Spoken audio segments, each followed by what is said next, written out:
রাকিব এদিকে আসো আর এসে তোমার আইসক্রিম নিয়ে যাও। আরে আম্মু আসতেছে। আরে এটা তো আজকে অনেক মজা করে খাবো। তানভীর এদিকে আসো, তোমারটা নিয়ে যাও। দাঁড়াও আম্মু আসতেছে। আরে এটা তো লাল কালার আইসক্রিম, এটা তো অনেক মজা করে খাবো। এটা আমার আইসক্রিম, পরে আর কেউ চাইলে কিন্তু আমি আর দিব না। আচ্ছা ঠিক আছে আম্মু, তোমাকে ধন্যবাদ। আমি গাছ থেকে কাঁঠালটা পেরে নি, এরপর আইসক্রিম খাবো। আরে ভাই এটা তো অনেক মজা।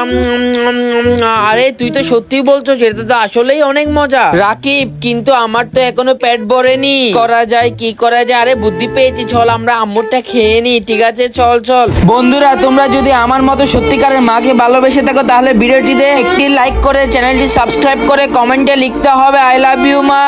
চল রাকিব, আম্মু না দেখে মতো তাড়াতাড়ি নিয়ে কেটে পড়ি। চল চল। ভাই আমাকে দে, আমি তোকে দিব না। দিবি না তাইলে আমি এখন কিন্তু আম্মুকে বলে দিব। আচ্ছা দাঁড়া দাঁড়া, আমরা রক পেপার সিজার খেলি, যে জিতবে সেই পাবে। ঠিক আছে rock paper scissor, rock paper scissor, rock paper scissor. কাঁঠাল পাড়া শেষ, এখন মজা করে আইসক্রিম খাবো। আরে মা তো আইসক্রিম নিয়ে নিল। আরে এখানে কি? আরে এটা তো আমার আইসক্রিমটা গলে গেল।